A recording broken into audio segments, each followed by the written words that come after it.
Hello and welcome back to the refurbishment of this Fokker DR1, a model built I believe from Flair plans, although it's not a kit. Anyway, yesterday I cracked on doing a major nose job on this model to accommodate the engine that I'm going to use for it. And if I show you what I've managed to get done, if you're sharp-eyed you may be able to spot in the background the engine. So here we have the front end done, the plates, the new firewall, the bulkheads now in place, and the engine itself is mounted on a plate. I'll show you a little bit closer. It's mounted on a plate that in turn bolts into the firewall. So I'm really pleased with that. It was a bit of a job getting it done, but I'm happy with it. And now I want to turn my attention to the other end, the other extreme, and that is the tail area. As you can see, these have cleaned up rather nicely. They're going to remain on the model because to take them off would cause major damage to the tail surface and or the fuselage, so I'm quite happy to cover around that. You'll notice that the rudder's been removed, and I'll show you it here. The rudder also is cleaned up rather nicely. It's quite a sturdy design. This needs still sorting, and as I pointed out in the last video, the control horns were set way back off the centre line, which isn't good news. The way that the rudder is attached is it's bound on round a hardwood block above and below a piece of wire, and then there's a piece of tubing which rotates on that wire, which in turn is bound to the fuselage. Now, having looked at it, it's not a bad concept, it's not a bad design at all. In fact, I think it'll be far sturdier than a plastic hinge might be. So I'm going to continue cleaning this up and get this sorted, but the focus of this little video is actually to look at the elevators. Now the elevators, as I'll show you in a second, are beyond repair. This is the better one of the two, and it's broken here. And there's also an issue I've got with this curve here, which I'll explain in a moment. Now this is going to involve drawing up a new set of plans for the elevator, which I'll show you what I'm going to do, and rebuilding using this as a starting point, but altering it to increase the scale fidelity of it a little. So let's have a look at the actual prototype.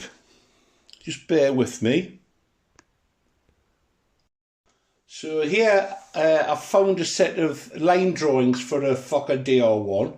The first thing that strikes me is that the nose is much shorter than on the Flair model that I've got here.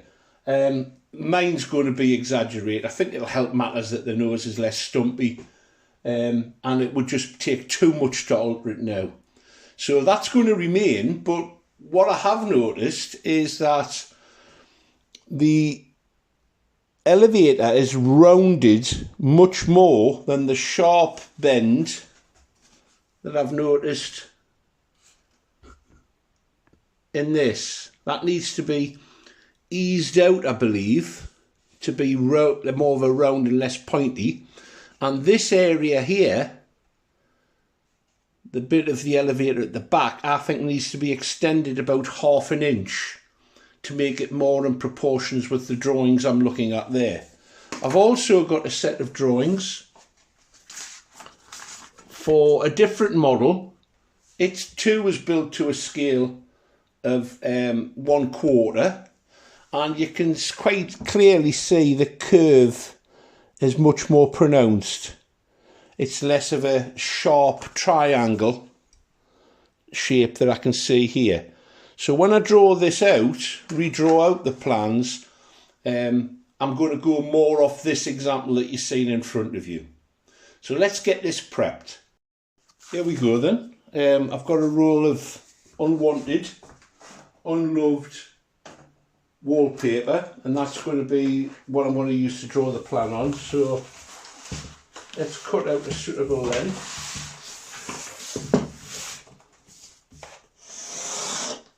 What I'll do, put that on one side. And actually it's going to get awkward to work with if I keep it that size, so let's just cut it and throw that bit away. Now, let's see what we have to work with. Well, we've got the original there, and I can modify that. Let's take these off first, because they're just getting in the way, aren't they? If I can get a pair of pliers and a screwdriver to that, we'll remove them. There we go, that's a bit better. So let's put this down. And the first thing I'm going to do, and I'm just going to simply tell you what the first thing is I'm going to do. I'm going to stick this down because it's getting on my nerves. Right, back to starting now. So let's draw around this first, because this is what's come off.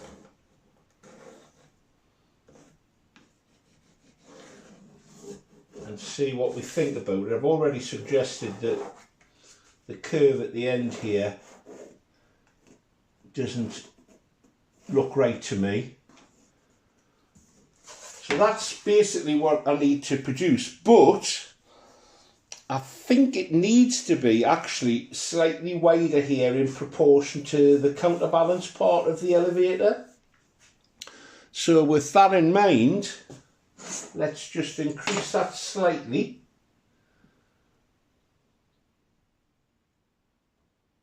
I've checked this against the rudder and it looks better with a little bit more on, I think. I mean, this isn't an exact scale model. Keep reminding ourselves that, or myself that. I think that looks better. Now I'm going to use a French curve to get a nice... I've had these literally about 50 years. They're really handy. Find a curve that looks more reasonable.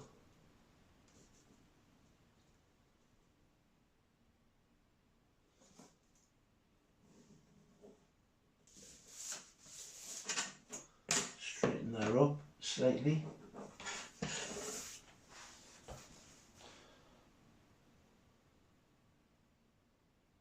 I think that looks better, but could we be even blunter than that? Perhaps.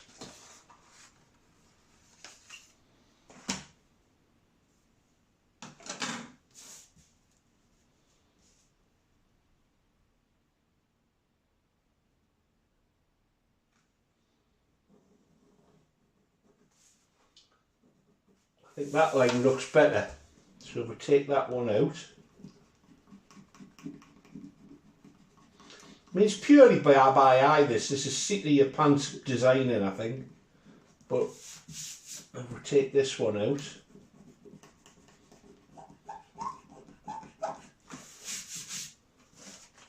That's got a better shape to it. Right, let's draw up the interior of what we need. So we're going to need... Now, what size wood should I use for that? I'll just double check. I've just checked the horizontal stabiliser and it's 3/8 balsa thickness. So I think if we go with 1/2 inch to give me something to put the hinges into here, let's mark that off.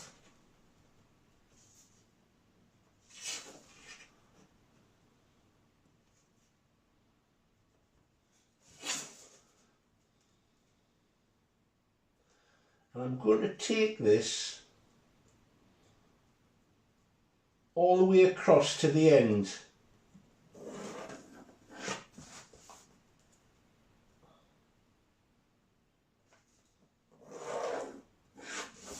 So that's going to be 1/2 inch by 3/8. And that's going to go all the way across.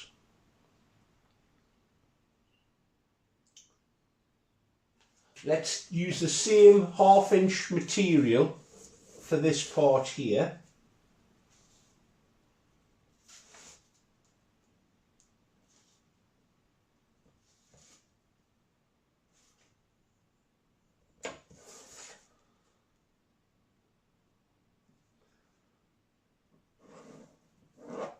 Let's have a little think how this join would happen.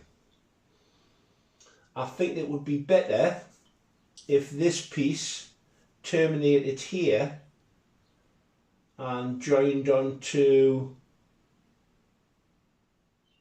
this piece here, so that would be like that.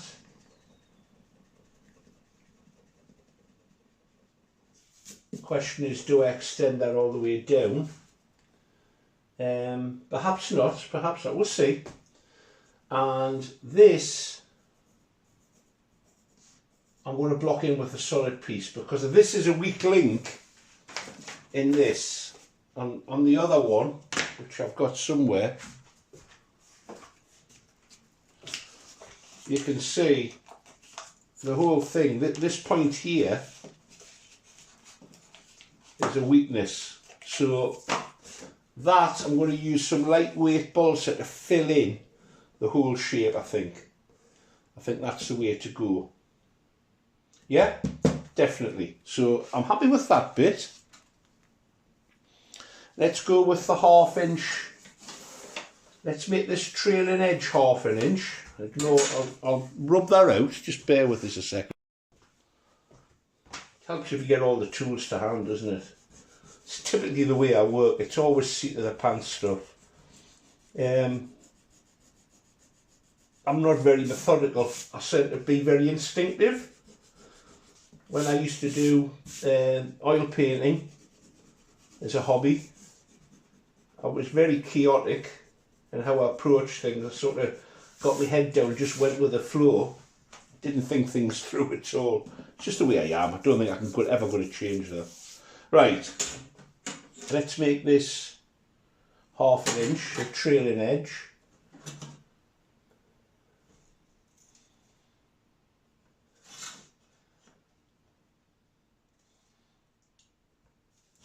I tend to work mainly in imperial, but when convenient I'll swap and change, because somebody was quite surprised at that in the from the States. They assumed that everything we use over here, for some reason, they assumed that it's all imperial. Well, some of it's imperial, but some measurements, it's quite common in the UK to swap and change from imperial to metric.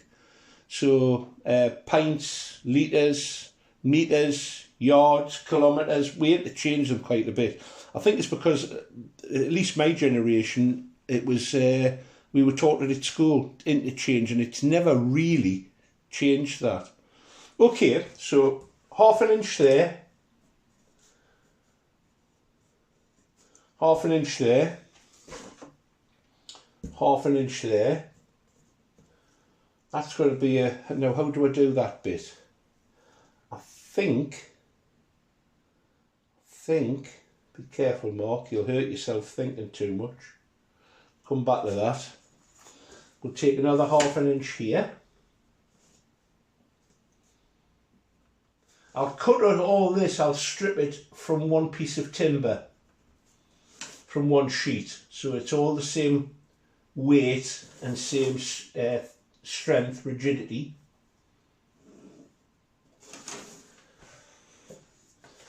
Now,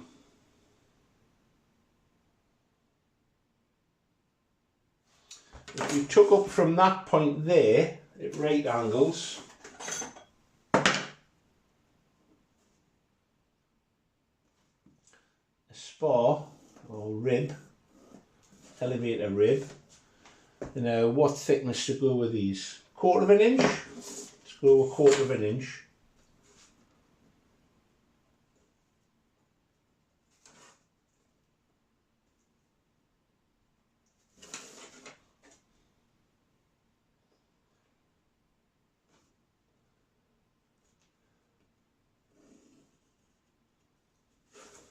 Now, as this is where the horn would be, and there's going to be a horn on both sides, I'm going to put a piece of timber in there, piece of balsa in there, and that gives me something to attach,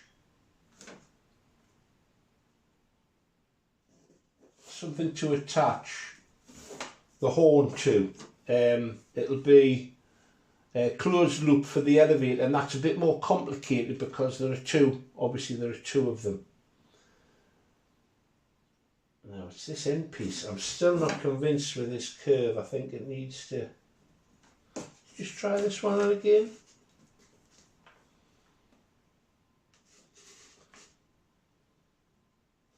I'm going to use a flexible ruler for that, I think. I'll come back to that in a second.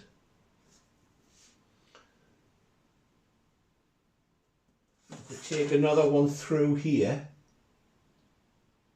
straight through, another rib.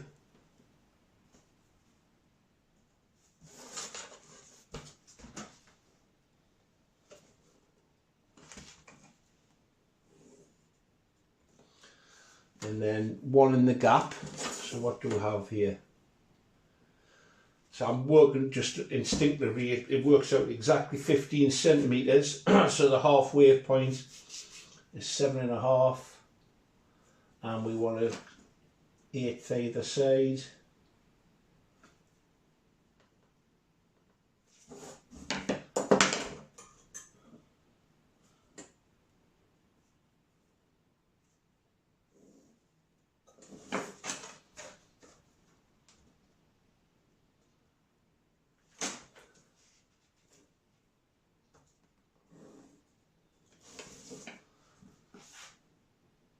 Put a strengthener in here, corner.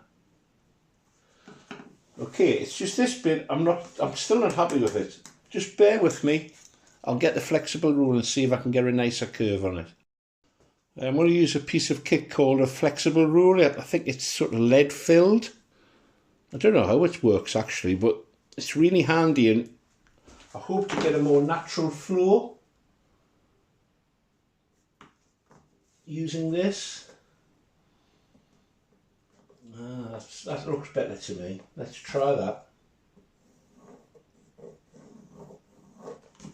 Yeah, it's much better. We're there. Eventually we're there.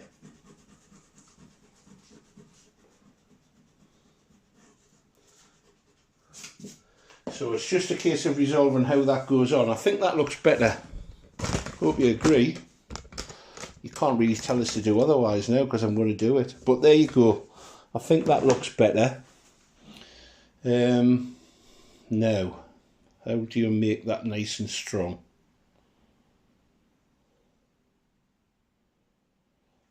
That'll be strong because it's got a piece in there. If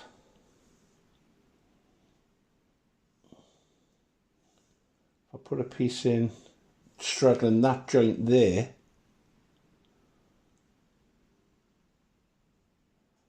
I think that might work.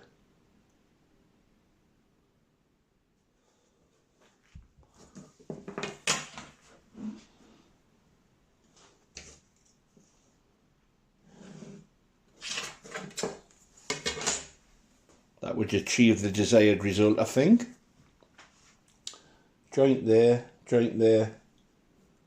put a piece in there, why not? That's the design, that's what I'm going to go with. I'll just check this up against the horizontal stab and make sure it doesn't look silly. And if that's okay, we'll cut some wood and we'll start making this. I've fiddled around with this end bit a bit more, and I'm really happy now that that looks more like a Fokker DR1. In fact, all the Fokker series seem to have had the same tail surface. I think that looks more like the prototype. So I'm sticking with that, and I'm quite happy that the strength will be in the structure because of the overlapping joints. So I need to cut some timber, and for that I'm going to use this Master air screw stripper, that's right, balsa stripper. Somebody mentioned you can even 3D print these if you wish to do so. They're not expensive, really useful piece of kit. Now, somebody was saying that now they understand how to actually use it. The trick is not to try and do everything in one cut. And I've just noticed the blades moved there slightly. So I'll tighten it up. I'm using an EXO blade, so there's very little flex in it. I would suggest if you use a scalpel blade, surgical scalpel blade, it would flex too much. So there it is, set up, ready to go. And the trick is not to try and make the cut in one go. That's probably true, well, it is true of any cutting that you're doing with wood. Don't try and force the blade.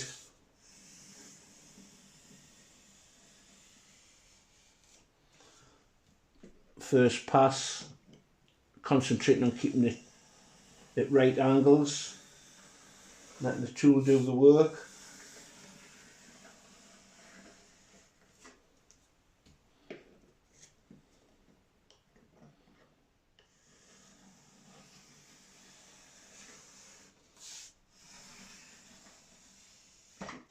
And I'll do a final pass with the blade.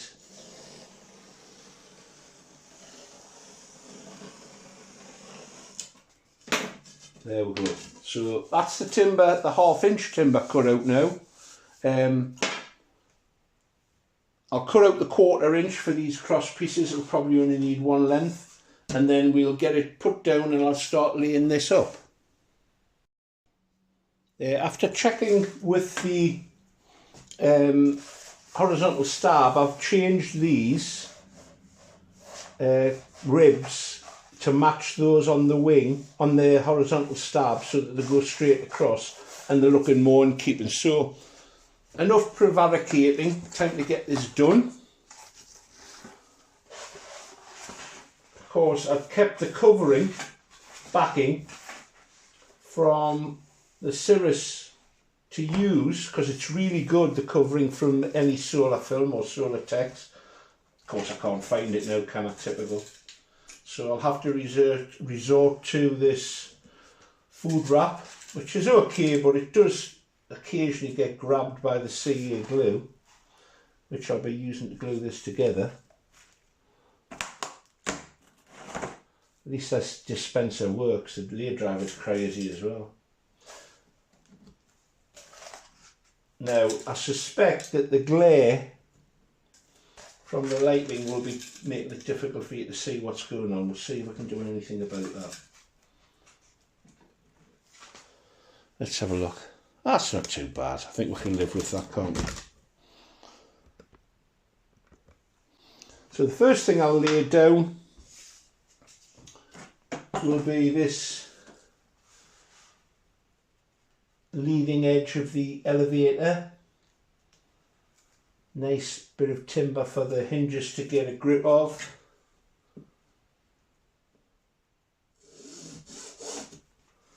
Just cut it off the plan.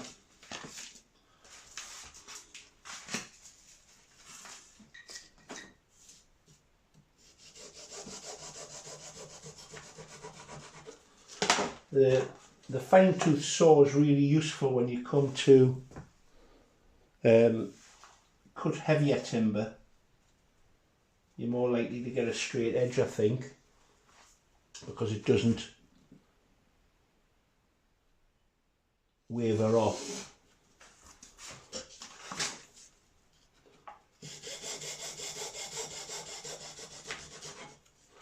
I'm quite envious of those people who have a steel building board and then use magnets to hold everything down. It would be really nice, but when you're working on a dining table, lifting it in and out and so on is not really feasible, I don't think. This works quite well. I'm on some plaster board. This particular piece has seen better days. It'll be retired to the bin after today, I think. I've got more up in the loft stored. It's retired to the bin because I'm brutal with it, to be honest with you. I know I shouldn't cut on it. I should use it only for pinning down, but in the heat of the moment, I'm excited. I just want to get the thing cut. And as I say, I'm a very messy worker. I don't make any claims whatsoever to be clean in the way I approach my work. I'm anything but. That's my feeling, and I think to try and correct it would cause me more grief. So that's that down. we'll lay this one here. And I thought so, that angle's going to work out perfectly. It's going to be quite a lot of sanding on this.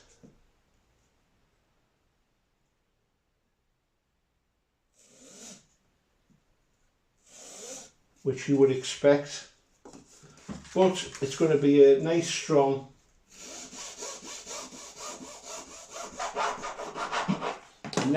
elevator, and the other ones were gone anyway, totally destroyed. Now I'm going to apply glue to here. Sometimes on the end grain it actually smokes.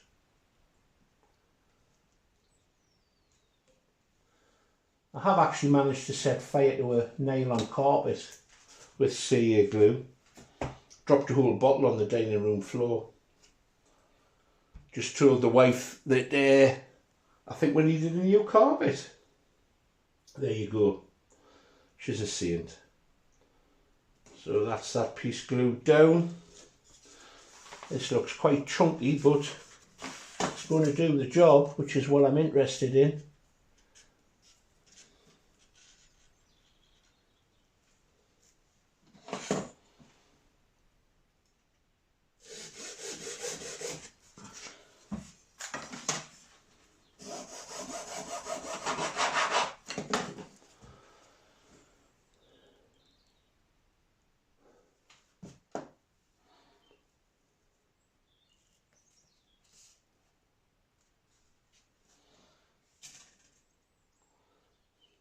Come together nicely. And this is quite strong balsa, although it does feel lightweight. It's nowhere near as heavy as the timber that's actually been used in the model when I compare it. Now, I haven't put that engine on yesterday just to have a feel of it. I've got a feeling it's going to be nose heavy. So I'm going to have to manoeuvre batteries, etc. and radio gear as far back as I can. If need be, I'm going to put them towards the rear of the fuselage, and I'll do it like that. We'll see. Now,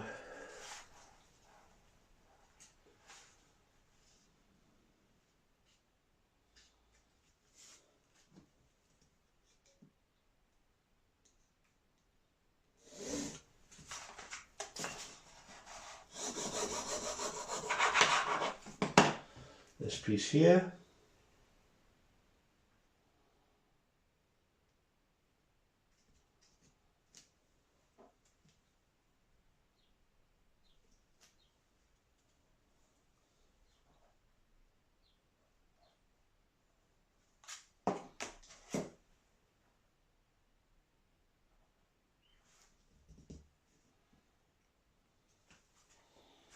That's almost certainly going to stick to the cling film, but it'll sand off. Now, I'll put these in next. I'll find where I've put the timber. There we go.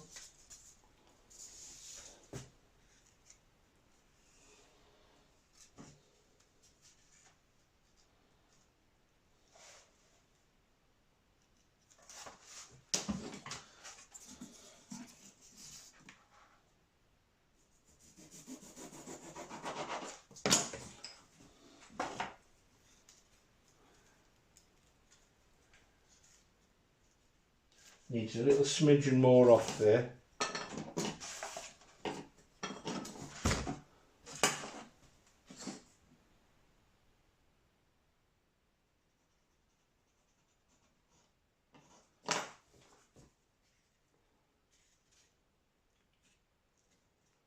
There we go. Push that down.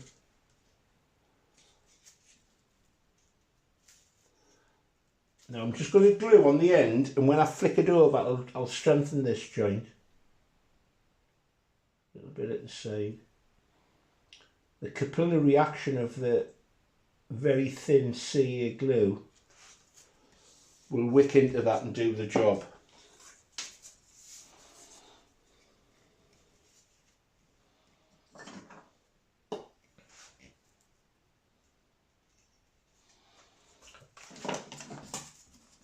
I love doing these rebuilds almost as much as building a model from scratch, or in some ways more so.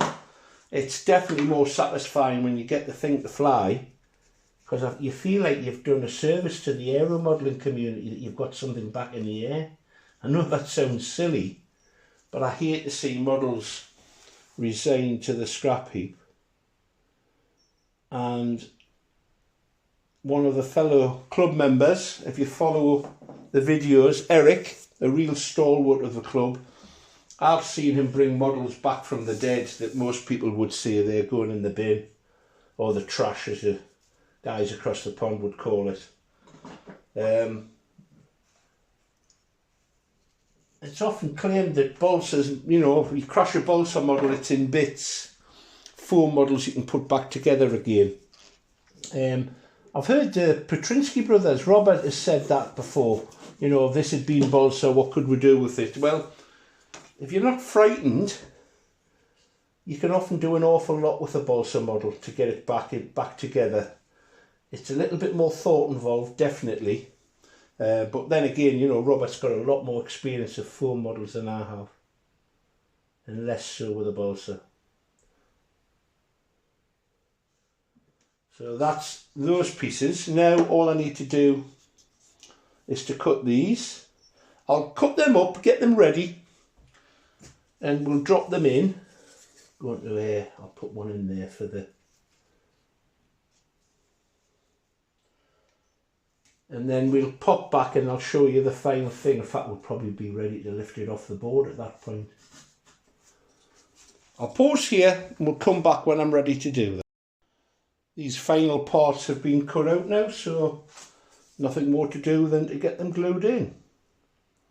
If you haven't already done so, I'd like you to consider subscribing. It costs nothing, and it's a way for you to keep up to date with the progress on this build and others. Let's see you, mate, your eyes smart. And if you don't mind, I would appreciate if you could give the videos a thumbs up. It helps with the YouTube algorithms, whatever they are, I've been told. So this troublesome curved piece to go in. Well, troublesome because I couldn't decide how to do it.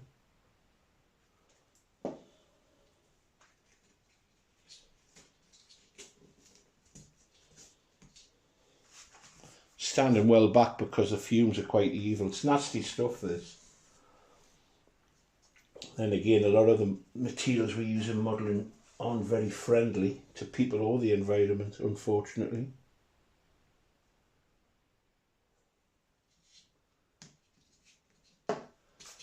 And there we have it. One completed elevator for one half at least. So I should be able to lift that off immediately. The cling film will come with it, the food wrap. We'll just pull that off. There's a lot to be sanded from this, obviously. But the basic structure is made, and I'm going to run some CA into the other side.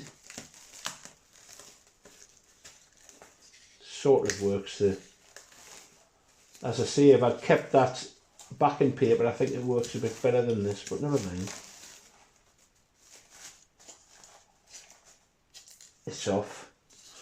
There we have the completed part. As I say, I'm going to run some CA along the joins.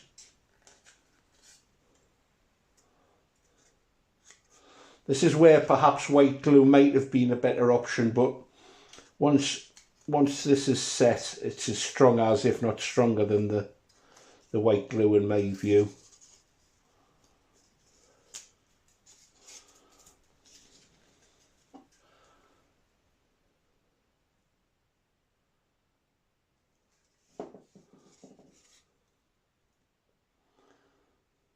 And then what we'll do is I'll bring the horizontal stab over on the model and we'll see how it looks. pull the pins out of this so they don't rip holes in the bottom of the model.